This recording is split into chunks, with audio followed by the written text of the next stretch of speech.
Uh, Friends, I have asked a friend of mine that I've known for, what is it now, Philip? We said 5 years, Yeah, 5 years. at least 5 years, that we we have a little bit of a connection with one another because many of you don't know that Patty and I, we did foster care for, I think, around a year, and you also know that we adopted two children into our family with one biological child as well. But Philip also has some kinship with what he does. And so, Philip, I thought, why don't you tell everyone what your position is and what it is that you're doing to help children and youth?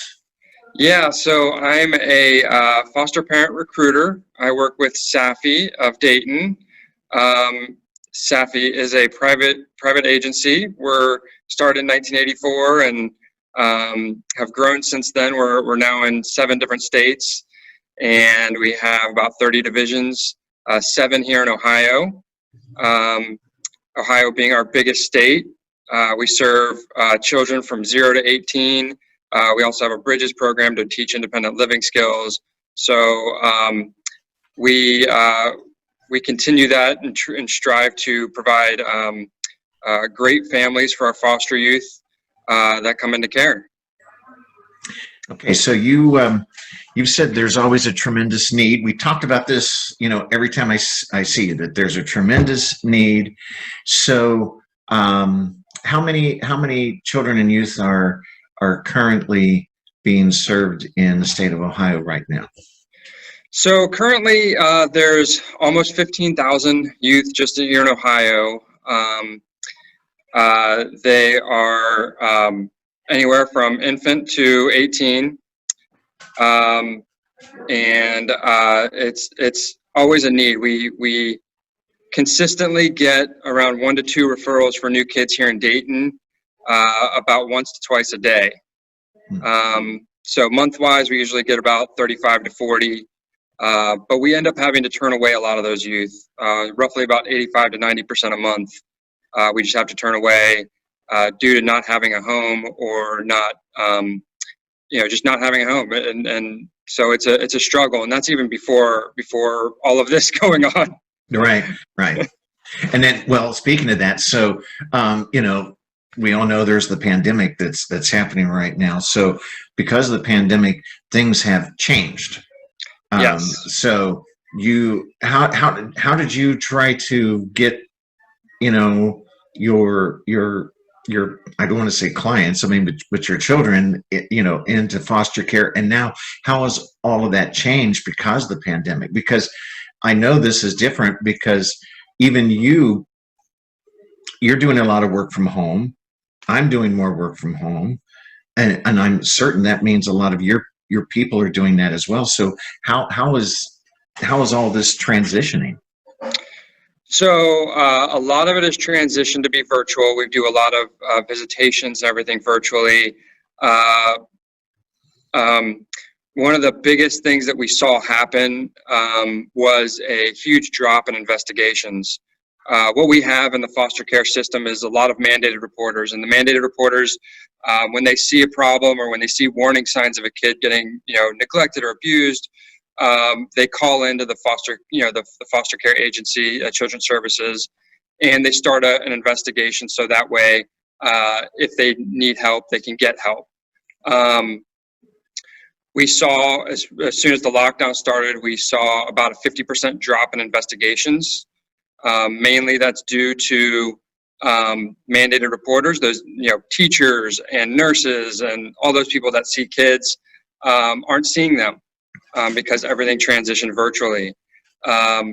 So because of that, what's weird about it is that we didn't see a drop in actual referrals for kids being placed, but we have started to see a trend of neglect and abuse victims either dying or having harder or more difficult trauma because now they're locked in a place with maybe their abuser or their perpetrator. So we're definitely seeing those numbers rise. Yeah. So that's what's majorly changed, over these past few months. And So now we're kind of waiting on the other ball to drop. You know, we've seen the numbers come in, and we know from previous, you know, historical moments, for instance, when we had the financial crisis back in 2008, 2009, we saw a huge rise in foster care needs, you know, just because people were unemployed, you know, they couldn't pay their rent, they couldn't do all those things. Right. And so we also saw it again with the opioid epidemic. So anytime this whole systemic, you know, we have these huge systemic issues, we tend to see a rise in the foster care needs. So again, we're right in that spot where, you know, people are unemployed. They can't pay their rent. They can't pay their medical bills. They can't pay, you know, for food. And so we're fully expecting, once these mandated reporters get out there and into the world again, we're going to see a surge in cases because they'll be seeing them and reporting them. We kind of expect that to happen here in the next couple months with schools starting back up. Usually schools are roughly about a third of all the reports. So that's going to be a huge chunk for us to kind of navigate through. Okay, so you said 15,000. Notice I do pay attention and listen to everything that you're saying. So you said 15,000 right now are being housed in the state of Ohio. But if you could guesstimate what the need is going to be because of, you know, what we're already saying, you know, because of unemployment, people not being able to pay utilities, food issues, people not even being able to put gas in their cars, people not being able to even move their children even to a grandparent. I mean, I think is even an issue that has really been a factor with some of this. Okay, so I'm putting you on the spot.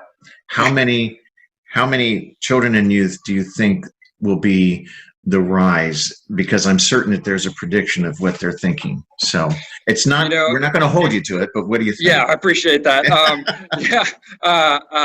So I'm working off of, you know, previous data that we've used in the past. For instance, when we had the opioid epidemic, back in 2012 to 2014, we were hovering around 12,000 youth in care. Right. As that progressed into the 2016, we started to get up into about the 17, 18,000 mark. And it slowed back down once we got a hold of the opioid epidemic. We're back down to 15,000. But with this, I'm pretty sure we're probably going to hit the 20,000 mark. I'm pretty sure about that. And if not more, because that's, you know, kind of a conservative estimate in terms of just the amount that we're seeing. So you're saying that's 5,000 more, because see, I can do the math real fast in my head. Yeah. So if you have 5,000 more, that means you need caregivers. Yeah, we need foster parents. You need foster parents, and you need people who are passionate. And speaking as a person who did this, I mean, I won't sugarcoat it. It's a job. It's not, you don't just go into it as a kumbaya experience. It requires work. I mean, just like it's done, you know, with any other child, but you're talking about people who are hurting and people who have gone through some abuse and who are in a lot of pain. And so people need to know, they need to be prepared for all of that. So I think it's important for people to understand that. Yeah, and it's kind of hard. I sometimes go through this with foster parents that are either learning about it, and I tell them, you know, the foster care system is not perfect. You know, we're all humans. We're gonna make mistakes. You know, we try to minimize those mistakes as much as possible. But you know, the fact of the matter is that we're all human, and so in going into foster care, there's tons of stuff. I can just go over the brief, you know, process of just becoming a licensed foster parent, because even that in itself is sometimes difficult for people. There's 3 major stages. You have your training phase, where you do 36 hours of training. There's a paperwork stage, which there's a lot of paperwork. Yes, there They go is. everything, yeah, from medical information to financial information, because we figure if you can't support yourself, how are you supposed to be able to support a kid? And then you have your home study phase, where they ask you questions that you never thought you would ever get asked, just so that they can make sure that when they're putting this kid into your home, they're going to be putting it into a safe home. So those are the three major components to becoming licensed. Typically, pre-pandemic phase, we could usually license people in about 90 days. Right now, part of our bottleneck is just getting paperwork in. So, getting people motivated to get that stuff in and get it done can sometimes be a little bit more difficult when you're not seeing them in person and being able to have that one-on-one or thing of that nature. But, since we're doing all the training virtually, we're doing the home study virtually. Really, the only part of it that we even come into your home for is the safety audit to make sure that the house is just safe in general. So we've really tried to boil it down as much as we can to being as safe as possible during this time. Right. And what you had shared with me when we had talked before is that I know when I did the training, it was every Saturday, right? Yeah. And now you said it, and it took a long time. I can't remember if it was 8 weeks or 10 weeks, but what you told me now is a person can get through this procedure a lot more quickly. Oh, absolutely. Yeah. At least the training portion of it, we can get it through really quickly because since we have 7 divisions here in Ohio, they're all doing the same training. They're doing it at different times. But because it's virtual, we can send you to those classes that are in Findlay, Ohio, or Cleveland, Ohio, or Akron, or Columbus, and be able to get you through the process a lot quicker. So from the training perspective, yes, and then it's just getting people motivated to turn in their paperwork, and once we have that, we can move on with the home study and be finished. So all in all, we could make it move a lot faster. And I think sometimes that's a motivating factor for some people. Mm-hmm. Because I think if it takes forever, sometimes people lose momentum. Yep. And you know that. Absolutely. So that's a good thing. Okay. So here's the big question. Why are you talking to the church about this? So we're talking to church mainly. We know you guys are well equipped to handle youth. We know you guys work well and work hard. And you guys are a very giving bunch. We've seen that from different churches providing fundraising or providing, kids toys and presents for Christmas and the holidays and everything. So we know that you guys have the ability to do this, and once again, we're asking for help because we know. If we start the process now, we're not going to get you licensed for probably 2 to 3 months. Right. And we know that these kids are going to be coming into care in the next 2 to 3 months. Right. So we're really trying to get ahead of it. So that way, when we do have this surge of kids coming in, we have good homes to put them in. That's, I think, one of the scariest things in my mind is that we're going to have all these kids come in care. And, we've already seen stories. We had a story up in Cuyahoga County up in Cleveland, where the kids are literally sleeping in the offices of the county, and they're spending up to 3 weeks there. So not providing that kid a loving home or a caring home is very scary to me. It's very scary to the staff here. So we want to do as much as we can to get that to provide that secure home. And provide them a good future, because we know a lot of this stuff is cyclical. It goes around in circles. If we can't provide a good home, if we can't teach these kids good moral behaviors or being a positive adult, a positive, constructive adult, then we're just going to be back in the same position. Right. They might have kids and they might come back into the system, and then we're going to have more kids, and so. We really want to try and provide these kids with a safe and loving home so that way they can grow up and be productive adults.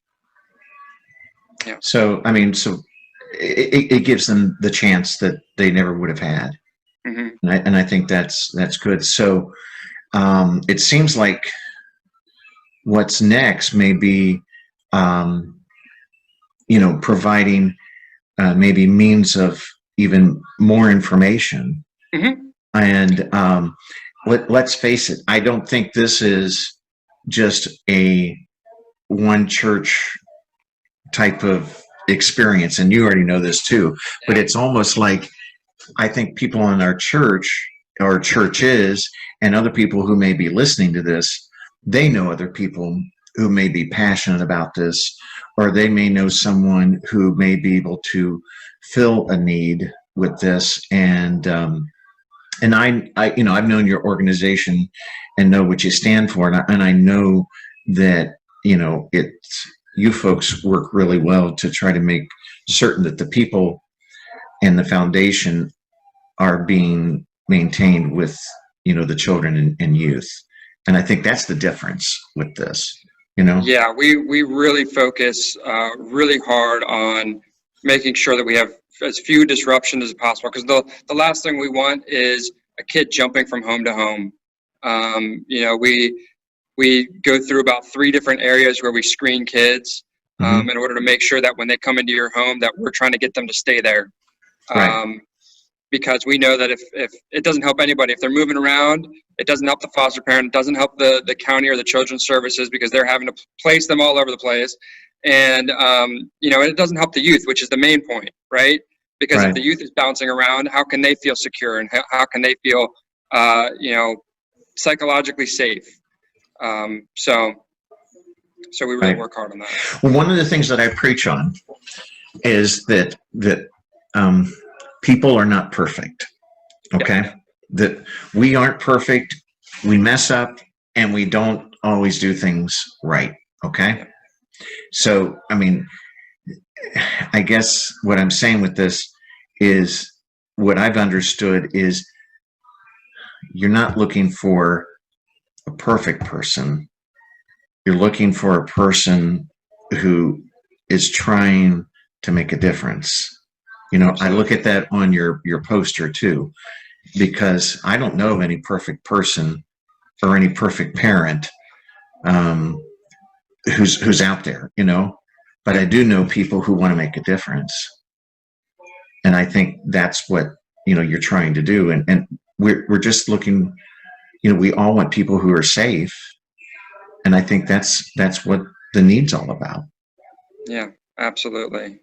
Absolutely. Yeah. So we'll continue the discussion. We're thinking that if you're interested in learning more, if you're interested in becoming a foster parent, or if you know somebody that's interested in becoming a foster parent, we're going to try and create maybe an Eventbrite or a Zoom conversation that we can have, where you guys can come in and actually have your own questions. If you have personal questions, you can reach out to us. I think we'll share some videos that'll have our contact information on it. And feel free to reach out. I think in maybe a couple weeks or a week or two, we'll try and set up a kind of an Eventbrite or something of that nature to kind of send to everybody that's interested. So if you are, just contact us, contact me, or contact Rick, and we can get you kind of filtered into that. Okay. Yeah. Sounds good. Well, I appreciate you taking your time to share with us. Like I say, I know it's part of your passion, but I know then we will continue to see what we can do to have other people and from the church and other folks see what they can do to make a difference with it. Okay. That would be fantastic. Okay. Thank Thanks you so much. For your time. Okay. Yeah. Thanks. Bye.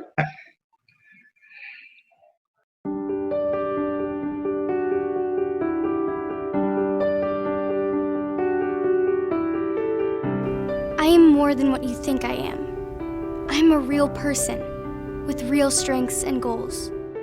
And with your guidance and support, I can live up to my full potential. Become a foster parent.